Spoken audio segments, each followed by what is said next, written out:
As the world's attention is still largely focused on the brutal war being waged in Gaza that's already claimed the lives of tens of thousands of people, something else is happening nearby to the south in the Red Sea that has the potential to escalate the war between Israel and Hamas into a greater Middle East-wide conflict that's already severely affecting the entire global economy. You see, after Israel initiated its full-scale invasion of Gaza, the Houthis, a Shia Muslim military organization in Yemen that's funded and armed by Iran, declared their full, unwavering support for Hamas and the Palestinian cause against Israel. But, geographically located about 1,600 kilometers away from Israeli territory and more than 1,800 kilometers away from the main fight going on in Gaza, the Houthis were incapable of participating in the war happening around Gaza directly. And so they decided to begin intervening on the side of Hamas more indirectly. In November of 2023, the Houthis declared that they would begin attacking every single ship they could find sailing nearby to their territory in the Red Sea that was linked in any way to Israel, including any ships traveling to or from Israeli ports, any ship with Israeli ownership, any ship flying an Israeli flag, or any ship with an Israeli crew. And then, they further stated that these attacks on Israeli shipping would continue indefinitely until Israel fully withdrew from Gaza and ended its war against Hamas.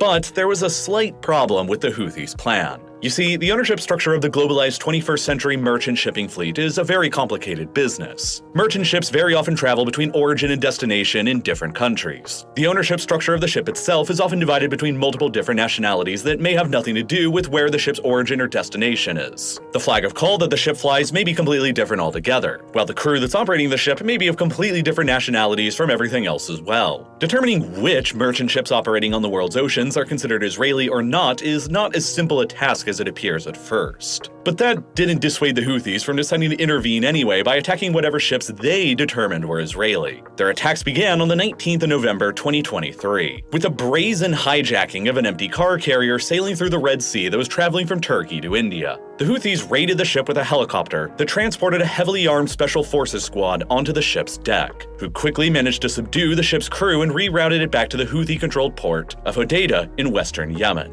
The ship was called the Galaxy Leader, and its registered owner was a company known as Galaxy Maritime Limited, that's based in the Isle of Man, a UK dependency. The ship was being chartered by a Japanese company, its flag of call was based in the Bahamas, and its 25 crew members hailed from the Philippines, Romania, Bulgaria, Ukraine, and Mexico. The only connection that the ship had to Israel was that the company that owned the ship, Galaxy Maritime Limited, was further owned by another company known as Ray Car Carriers, which is a business that's co-owned by a well-known Israeli businessman and billionaire named Abraham Ungar, who has a current net worth of approximately $3.25 billion US.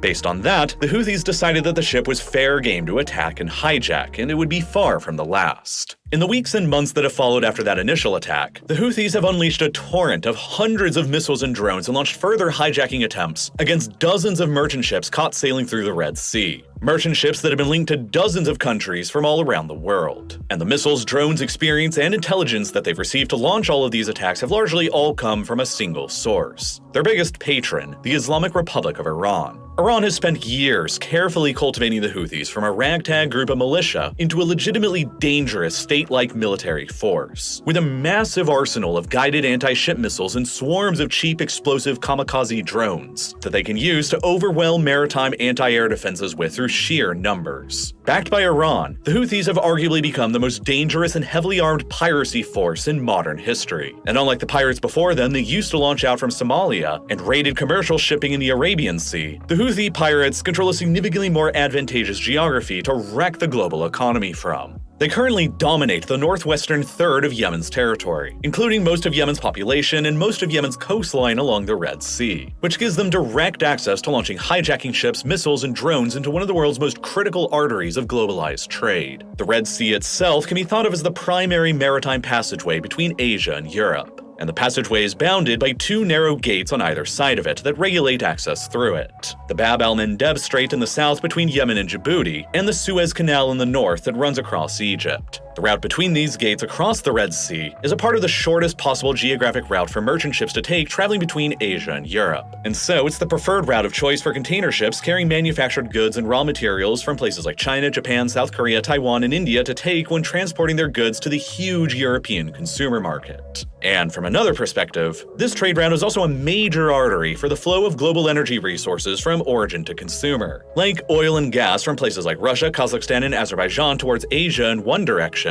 and oil and gas around the Persian Gulf towards Europe in another direction. As a result, roughly 12% of the entire world's trade volume usually flows through the Red Sea on an annual basis, which includes nearly a third of the entire world's container ship traffic, roughly 10% of the world's seaborne oil, and roughly 8% of all the world's LNG. An average of 50 merchant vessels usually transit through the Suez Canal on a daily basis, and this overall makes the Suez Canal and the al-Mandeb Strait the second most critical maritime choke point for globalized trade anywhere in the world, remaining only behind the Singapore Strait in Southeast Asia in overall importance. And all of this massive volume of trade and energy that usually flows through the Red Sea makes its overall security and stability an extremely important core interest for dozens of countries and actors from all around the world. To Russia, the Red Sea is still its most vital artery for exporting their own crude oil and LNG resources by sea towards their new primary consumers, China and India, while Kazakhstan and Azerbaijan rely on the route to a lesser extent for their own oil exports as well. From China's perspective, the Red Sea is its most vital artery to receive energy resources from Russia through, and to transport their own manufactured products to the European consumer market through, which is of similar concern to Japan, and largely why both China and Japan maintain overseas military bases in Djibouti nearby to help safeguard their own trade routes. To Qatar, the Red Sea is its primary trade route to export their LNG supplies to Europe, while to Saudi Arabia, the United Arab Emirates, Bahrain, Kuwait, and Iraq, the Red Sea is their primary trade route to export their crude oil to Europe through. To the European Union, the Red Sea is their primary trade route for receiving manufactured goods from Asia and energy resources from the Persian Gulf through. While to the United States, Washington wants to ensure the continuous flow of maritime trade through the Red Sea to keep the global economy and globalized system that it champions and protects humming along. And Egypt, as the controller of the Suez Canal that regulates all of this trade, stands to arguably benefit the most when the trade is running smoothly, and lose out the most when the trade isn't running smoothly. Egypt's Suez Canal Authority is the guardian of the canal, and they charge various fees and tolls on every ship that passes through it, as ships usually have no other alternative. The only other possible geographic choice the ships can take to travel between Asia and Europe is the much longer way all the way around the entire African continent, around the Cape of Good Hope, a route that usually adds anywhere between 7 and 10 days of travel time and significantly higher cost for ships to take. Under normal circumstances, the tolls and fees that Egypt charges on ships passing through the Suez Canal are still much cheaper than the alternative of sailing around the whole of Africa. And it's also usually one of the Egyptian government's largest sources of revenue. As the world began recovering from the logistical supply chain bottlenecks that were caused by the COVID-19 pandemic, an all-time high record number of ships passed through the Suez Canal during the fiscal year between June of 2022 and June of 2023. 25,887 ships took the journey, which also netted Egypt an all-time high annual revenue from the Suez Canal, about $9.4 billion US, about enough to help fund 10% of the entire Egyptian government's operating budget. And this is all in addition to the fact that many countries can only import their goods from abroad through the Red Sea. The only maritime ports that Jordan, Sudan, and Eritrea have are all just located on the Red Sea, while Djibouti's port nearby to the Red Sea on the Gulf of Aden currently supports roughly 95% of landlocked Ethiopia's trade volume. And so, the safe, secure, and reliable flow of trade continuing through the Red Sea is extremely important to all of these dozens of countries from all around the world, both near and far from it. But unfortunately, the Red Sea has always existed within one of the most geopolitically turbulent regions in the world, and ships are also at their most vulnerable when transiting through either side of the narrow gates on either end of it. Both the Suez Canal in the north and the al-Mandeb Strait in the south can be blockaded intentionally or even accidentally, and when they are, the Red Sea passageway for global trade comes to a complete halt. This has happened twice before in fairly recent history. Once for a long period of 8 years when the entire Suez Canal in the north was shut down between 1967 and 1975. During the Arab-Israeli Wars, after Israel secured control over the entire Sinai Peninsula, and in the process, the Suez Canal itself became an active frontline war zone dividing Egyptian and Israeli zones of control for those 8 years until Israel agreed to return the Sinai Peninsula back to Egypt. And another much shorter time when the canal became closed once again much more recently and much more memed about in 2021, when a container ship known as the Ever Given got blinded during a sandstorm when transiting through the Suez Canal and crashed, blocking the canal's entire width. For 6 days and 7 hours, the ship blocked all passage through the Suez Canal like a cork stuck in a bottle, and dramatically slowed down trade between Europe, Asia, and the Middle East. Hundreds of trade ships carrying nearly $10 billion worth of goods became bottlenecked. Many ships decided to give up and rerouted the long way around Africa, and once it was freed, the Egyptian government initially demanded more than $1 billion in compensation from the Ever Given's owners. And then on the other side of the Red Sea, the Bab al-Mandeb Strait is merely 23 kilometers wide at its narrowest point, and so it basically functions more like a two-lane highway for merchant ships, with one highway running south and the other running north. A single ship can't really get stuck and block the strait in the same kind of way that it can in the Suez Canal. But the Bab al-Mandeb Strait is located in a far more precarious neighborhood. Right now in 2024, there are still ongoing violent civil wars raging all around the strait, in Yemen, Sudan, Somalia, and Ethiopia, that just over the last few years have likely resulted in the deaths of more than 1 million people. While Eritrea is ruled by a ruthless dictatorship that is often considered to be on the same scale of totalitarianism as North Korea. Djibouti alone exists as arguably an island of stability within this maelstrom of chaos. And that's why foreign countries from all around the world maintain significant military bases in the country to protect their own national interests, from China and Japan to the United States, France, and Italy, and probably shortly Saudi Arabia as well, while the United Arab Emirates maintains another base nearby in the self-declared state of Somaliland. And Russia is attempting to acquire a former United Arab Emirates military base in Eritrea, here at Assab, directly adjacent to the strait.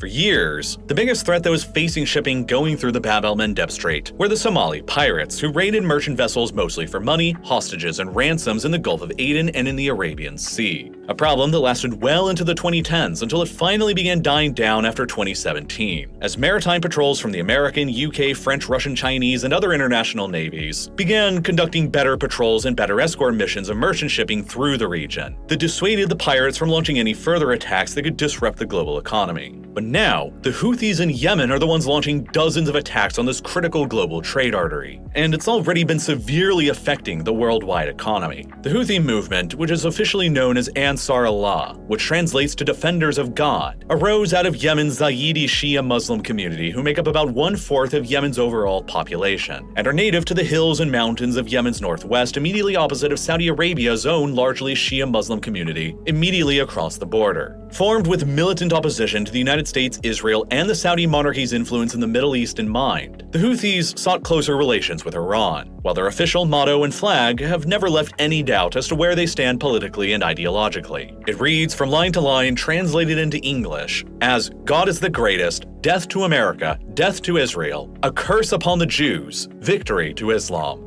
A decade ago in 2014, during the midst of the Arab Spring revolts that were sweeping all across the Middle East, the Houthis managed to organize themselves with support and funding from Iran, and stormed out from their hills to capture the Yemeni capital from the Yemeni government, Sanaa. From there, the Houthis managed to expand their territorial control even further across northwestern Yemen, while the president of Yemen at the time fled the country towards Saudi Arabia. At his own request for a foreign intervention to restore his own authority and crush the Houthi rebellion, Saudi Arabia decided to militarily intervene in Yemen's civil war beginning in 2015. The Saudis, along with many other Arab states, all supplied with arms and finances from the United States, then launched Operation Decisive Storm into Yemen. The Saudis were terrified that if the Shia Houthis were victorious in Yemen, they could exploit their geographic position to blockade the Bab al-Mandeb Strait in unison with their Shia supporter Iran's ability to blockade the Strait of Hormuz, a situation that would immediately crash Saudi Arabia's entire economy. That's overwhelmingly reliant on exporting their crude oil to customers in Asia. If both choke points were shut down, the Saudis would be forced into a situation where they could only continue selling their oil to their biggest customers by exporting their oil the long way to the north through the Suez Canal, and then all the way around Africa, which would make their oil significantly more expensive for Asian consumers to buy and would make Saudi oil far less competitive, which would mean that they would sell a lot less of their oil, and Saudi Arabia's finances and government would each become devastated.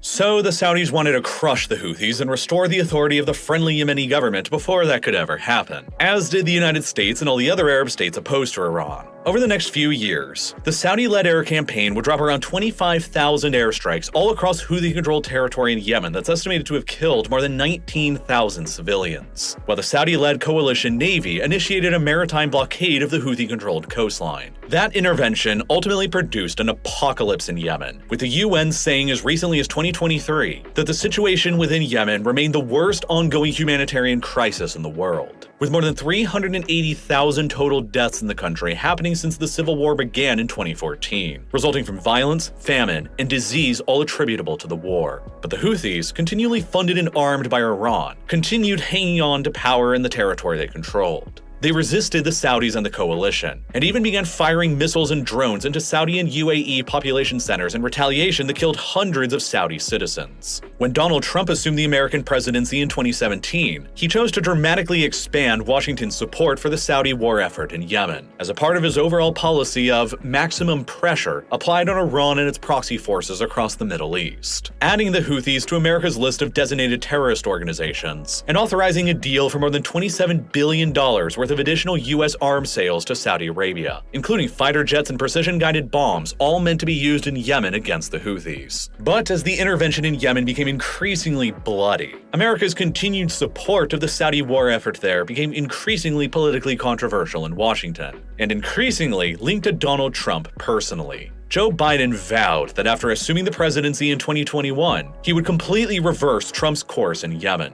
and end all of America's involvement in the country, which culminated quickly with Biden's declaration in February of 2021 that the United States would be halting all of its support for Saudi Arabia and Yemen, and that the Houthis would be removed from America's list of designated terror organizations. This abrupt end of America's support for the war in Yemen under Biden, and the fact that the Saudis had blown through an estimated $265 billion before then, just on arms trying and failing to destroy the Houthis, kind of forced the Saudis' hand into beginning to search for an exit strategy from their war in Yemen. A ceasefire agreement between the Houthis and the Saudi-backed Yemeni government was agreed upon in April of 2022. That's generally held ever since, with only minor flare-ups of violence as the Saudis and Houthis have continued on negotiations, trying to find a final peace settlement. This relative calm in Yemen ever since the April 2022 ceasefire has given the Houthis time to consolidate their control over the area they rule in northwestern Yemen, an area that represents only about a quarter of Yemen's total territory, but more than 2/3 of Yemen's total population, or about 24 million people,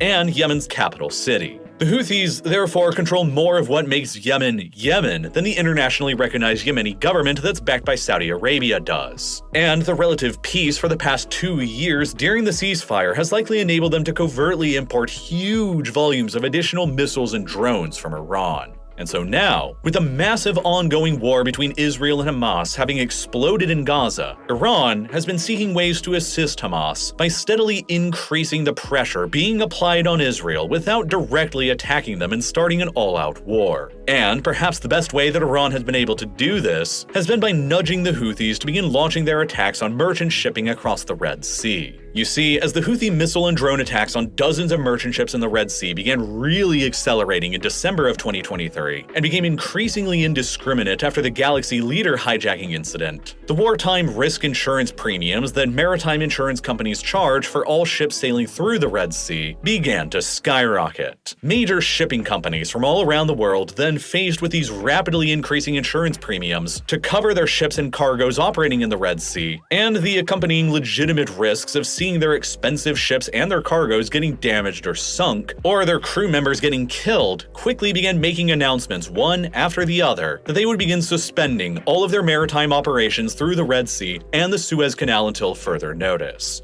These announcements have by now come from most of the world's most significant container shipping companies like Maersk, MSC, Evergreen, CMA, CGM, Hapag-Lloyd, and COSCO, which together represent more than 95% of all the container volume that usually travels through the Suez Canal. In addition, many major oil and gas companies have also announced their indefinite suspensions of sending oil and gas tankers through the Red Sea or the Suez Canal, including BP and the Norwegian state-owned oil company Equinor. As a result, the world is now facing a third Suez crisis after the 1967 and 1975 one, and after the 2021 one. Just by the end of December in 2023, more than 300 container ships and many more tankers, car carriers, and other merchant vessels had already decided to divert away from the Red Sea and the Suez Canal and travel the much longer way around Africa. A route that adds, on average, 7 to 10 days more travel time for ships plying the trade route between Asia and Europe, and in many cases significantly longer. Because this route is a much longer distance, the ships that travel it have to consume more fuel, while the crews that operate them must be rotated out more frequently and have to be paid longer hours, which contributes to the Cape of Good Hope route usually being about 15% more expensive to take when compared with the shorter Red Sea and Suez Canal route, even after considering the tolls and fees that Egypt charges.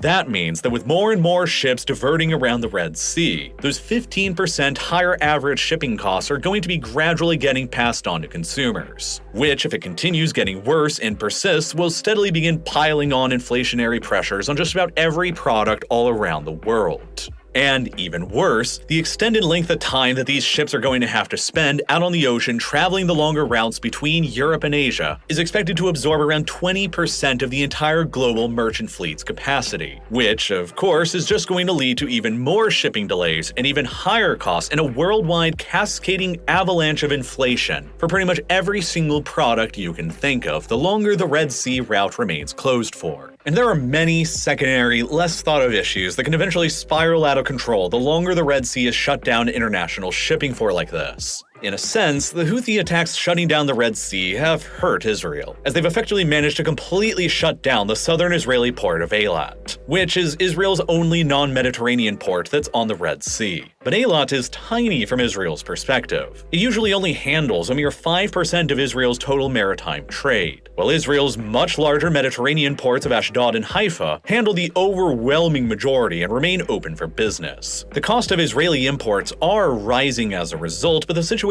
is hardly putting Israel under a blockade. The situation is very different for other third-party countries, however. As I mentioned previously, the only maritime ports that Jordan, Sudan, and Eritrea each have are all only located on the Red Sea. And so, for however long the Red Sea remains largely shut down for, all three of these countries will remain virtually landlocked. And all three of them are already in pretty unstable conditions, that are already either actively imploding as I speak or on the precipice of it. Sudan is already locked in the middle of a devastating civil war that has likely killed tens of thousands of people and displaced millions more just since 2023. Jordan is facing the danger of increased instability in the neighboring Israeli-occupied West Bank, while Eritrea is facing two ongoing civil wars happening immediately across their borders in both Sudan and in Ethiopia. If these countries, and especially if Sudan, remain blocked off from most of their maritime imports of resources for long, their own instability levels could also increase. Overall, by attacking whatever merchant shipping they can find within the Red Sea, the Houthis are generating a worldwide level of pain that can maybe be tolerated for a few weeks to a few months, but it's a situation that likely cannot be tolerated for very much longer. As the Houthi attacks continue, worldwide shipping will continue diverting the long way away from the Red Sea and around Africa. Products, raw materials, and energy resources will continue to get more expensive as a result, and global inflation will begin ratcheting up again, which means that Iran and the Houthis are probably both hoping that their attacks and the economic consequences they cause here will eventually begin increasing Western pressures on Israel to end its war in Gaza, and to keep Hamas still intact without them having to escalate all the way to full-blown war. The Houthis have claimed that if Israel withdraws from Gaza and makes peace with Hamas, then their attacks in the Red Sea will also stop immediately afterwards. But the Israeli government of Benjamin Netanyahu here has repeatedly stressed that regardless of any international pressure, their war aims against Hamas remain unchanged. They will continue fighting until Hamas as an organization and government in Gaza is completely dismantled and destroyed, with Netanyahu himself saying in early January of 2024 that Israelis and the world should expect the war to be a long one that will continue on for at least several more months to come. And consequently, the world should expect the Houthis to continue launching their own attacks and raids on merchant shipping in the Red Sea for just as long. In an attempt to try and restore worldwide faith in merchant shipping through the Red Sea, the United States announced the creation of a brand new international military coalition called Operation Prosperity Guardian on December the 18th that aims to defend all merchant ships in the Red Sea and Israeli ports from Houthi missile and drone attacks. The operation, at least so far, has been strictly limited to only intercepting Houthi missiles and drones flying over the Red Sea and safely escorting merchant ships through the Red Sea with warships without directly directly attacking the Houthis themselves in Yemen. The United States committed one of its own aircraft carriers to the Red Sea for this operation, along with 4 of their own destroyers, while the British also committed one of their destroyers, and both Denmark and Greece have agreed to each send a frigate, while the French and Italian navies have remained separate from the operation but have deployed their own frigates to the Red Sea to operate independently. Other countries have technically signed on to the operation, but with extremely minimal commitments compared to the Americans, British, Danes, and Greeks. 10 other countries have signed on to the operation anonymously, and 2 of them are almost certainly Egypt and Saudi Arabia, 2 countries whose national security both utterly depends on the Red Sea remaining open and accessible. Egypt so they can keep earning revenue on ships passing through the Suez Canal, and Saudi Arabia so they can continue exporting oil quickly to Europe. But there are also 2 Muslim-majority countries who don't exactly want to be publicly viewed by their own people right now as assisting the United States fighting against an organization that proclaims it is fighting for the Palestinians against Israel. They don't want to be viewed in any way as assisting Israel, even if it's in the name of their own national interests.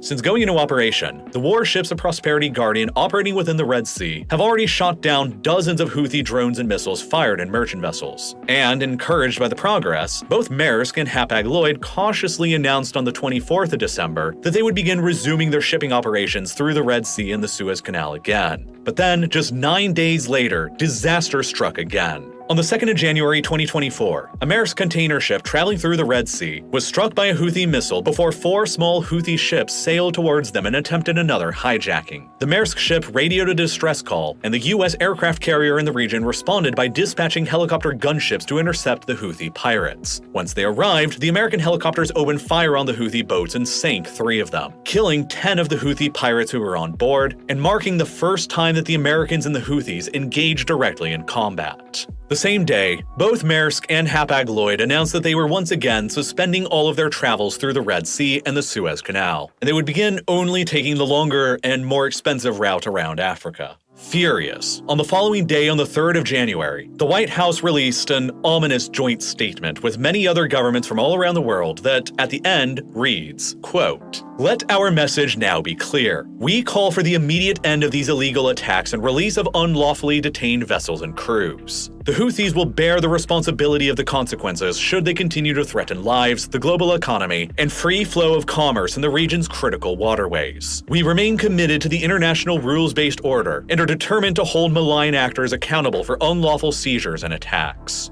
End quote. As it stands now, America and the Biden administration arguably have only 4 possible options for how to proceed with this dangerous situation. 1. America could choose to simply do nothing. Let the Houthi attacks on merchant shipping in the Red Sea continue as long as Israel's war in Gaza continues, and suffer the worldwide negative economic consequences and pressures that will follow during a critical presidential election year. 2. The United States can begin applying tougher pressures on Israel to begin winding down its war in Gaza, and hope that ends the Houthi attacks on merchant shipping diplomatically. Israel, however, will probably not accept this peace unless the pressures from Washington begin growing significantly tougher, which could strain Israel-US relations. 3. America can increase the number of warships that it has deployed to the Red Sea as a part of Operation Prosperity Guardian, in order to cover a larger area and escort more merchant vessels. Unfortunately, this option has a lot of cons from Washington's perspective. Many countries, for a variety of reasons, have refused to send warships to the Red Sea even after being requested to do so by Washington, like Australia. America itself has few surplus warships to spare right now here to the Red Sea while it's trying to maintain a permanently large naval presence in the Western Pacific around Taiwan to dissuade a potential Chinese amphibious invasion from ever happening. And the warships that America already has deployed to the Red Sea fire advanced guided missiles that cost millions of dollars each to intercept the clouds of cheap Iranian-manufactured drones that only cost a few $1,000s to build. If the Iranians and the Houthis continue maintaining their heavy pace of cheaper drone and missile attacks on the merchant ships, and the American Navy continues shooting them down with their much more expensive missiles, the costs that will be borne on the US Defense Department will likely rise into the tens of billions of dollars within only a matter of months. A tough pill to swallow while Washington is simultaneously struggling to provide more funding and arms directly to both Israel's war against Hamas and Ukraine's war against Russia. And then there's option 4, the most dangerous option of all, but the one that's appearing increasingly likely to happen by the day. Ordering a direct US air campaign to bomb the Houthi bases in Yemen to try and destroy, cripple, or deter their ability to continue launching attacks on merchant shipping in the future. But this option carries with it a series of extremely high risks that need to be considered beforehand. First of all, an American bombing campaign against the Houthis greatly risks shattering the fragile ceasefire across Yemen that's been in place ever since April of 2022. Would the Houthis' political enemies that are still on the ground in Yemen, like the Saudi-backed government or the United Arab Emirates-backed separatist southern government, really all be expected to just sit back and do nothing while the Houthis get blasted from the air by the United States? There would become an enormous incentive for them to renege on the ceasefire and begin launching renewed ground offensives against the Houthis again. And if the situation got worse for the Houthis from there and they seemed like they were imminently about to collapse, would their primary backer Iran then be expected to also just sit back and watch them collapse without doing anything? Iran could, and likely would, then choose to escalate the pressure on the United States and Israel even further by ordering their militias in Syria to attack Israel in the Golan Heights. Or even order Hezbollah in Lebanon to open up a massive second front line for the Israelis in the north of their country, that the United States would be forced to divert attention away from Yemen and the Houthis to deal with. And then, of course, bombing the Houthis without attacking the source of where they're actually getting their weapons from does nothing to prevent them from simply acquiring even more weapons over and over again that will keep having to be destroyed over and over again. Iran can, and likely will, just choose to continue sending weapons to the Houthis even if the United States is bombing them. But if America decides to attack Iran's supply lines that are running to the Houthis, then it risks escalating the US bombing campaign on the Houthis into a direct US-Iran war that both sides almost assuredly truly want to avoid. And partially for those reasons, the United States might choose to carry on with the same cautious approach towards the Houthis that they've so far been maintaining. A cautious approach that is no doubt being championed by Saudi Arabia. Ever since the Biden administration ended America's support for the Saudi intervention in Yemen back in 2021, the Saudis have been desperately trying to find a way to pull themselves out of their costly war. Peace negotiations between the Saudis and the Houthis have been ongoing ever since, with the Saudis reportedly offering concessions, such as allowing more direct flights to open up to the Houthi-controlled capital, an easing or even ending of the still ongoing Saudi naval blockade, and, perhaps most critically, an offer by the Saudis to help facilitate payments and salaries of Yemeni public sector employees working within the Houthis-controlled territory. But as American officials in the US Congress openly demand that the Houthis be re-added back to the list of designated terrorist organizations, and as the US and British militaries are each apparently considering launching airstrikes, the Saudis are worried that their peace negotiations will fall apart. How, after all, could the Saudis help to facilitate payments to the Houthis if they become a US-recognized terrorist organization once again and become suffocated underneath American economic sanctions?